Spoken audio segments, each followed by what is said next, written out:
Para el apóstol San Pablo, el plan de salvación nunca ha cambiado. Ha sido el mismo tanto en el Antiguo Testamento como en el Nuevo Testamento.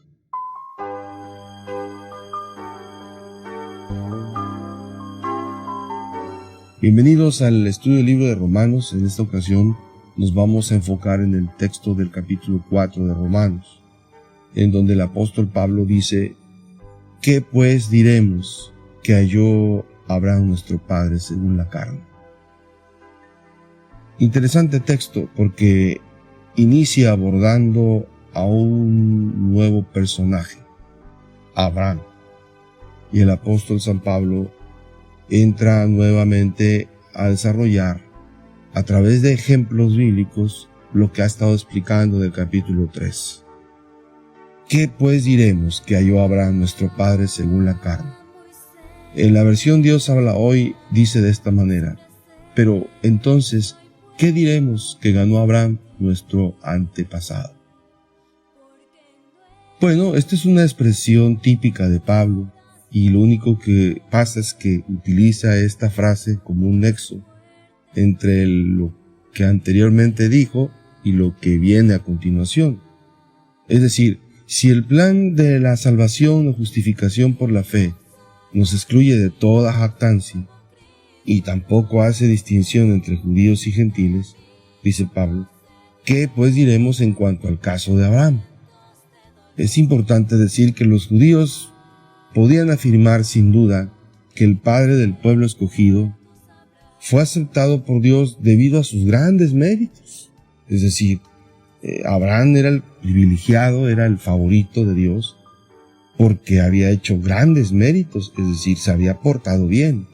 Pero Pablo continúa explicando, basado en las Escrituras, en la Biblia, que aún Abraham fue justificado bajo las mismas condiciones en que se ofrece la justificación a los paganos. Aún más, Abraham disfrutó de esta experiencia antes de ser circuncidado, y eso lo veremos más adelante. De modo que difícilmente podría acusarse a Pablo de que él enseñaba una doctrina extraña o una nueva forma de pensar, cuando sostenía que la justificación solo se alcanza por la fe. Esta enseñanza de que la justificación, el perdón de Dios, la salvación, se alcanza por la fe, no es algo que Pablo de pronto se le ocurrió. Esta enseñanza va en armonía desde Génesis con la vida de Abraham. Y con justicia él podía argumentar que estaba en completa armonía con el espíritu de la religión del Antiguo Testamento, cuando enseñaba que el mundo gentil, aunque estaba compuesto de incircuncisos, también podían ser justificados por la fe. La fe de Abraham, pues, es un ejemplo de justificación, de que aparte de la ley, Dios justifica o perdona por medio de la fe en Cristo. Y sin embargo, la misma ley testifica, ¿verdad?, este gran hecho.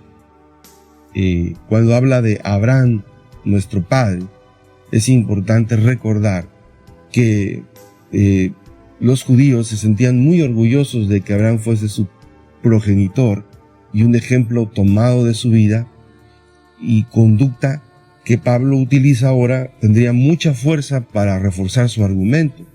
El término, cuando dice nuestro padre Abraham según la carne, ¿verdad?, tiene que ver con el hecho de que fue justificado Abraham por alguna cosa que tuviera que ver con la carne, es decir, con su humanidad. Es decir, hay algo en él que tenía algún mérito como para haberse ganado la salvación. Para nada. Abraham fue justificado por la fe, no por obras, no porque se ganó algo. De hecho, Abraham no tenía en nada que jactarse delante de Dios, y eso lo va a explicar en los siguientes versículos. La verdad es que Abraham no recibió el perdón y la justificación como una recompensa por sus obras, sino en la misma forma en que tú y yo podemos recibir la salvación hoy, si estamos dispuestos igual a reconocer nuestra impotencia, nuestro fracaso moral, nuestra necesidad de Dios y nuestro vacío. Así que si Abraham también recibió la salvación por fe, cuanto más nosotros, que siendo aún pecadores, tenemos esta gran necesidad. Esta es una maravillosa noticia. No necesitamos ser buenos para merecer el amor de Dios.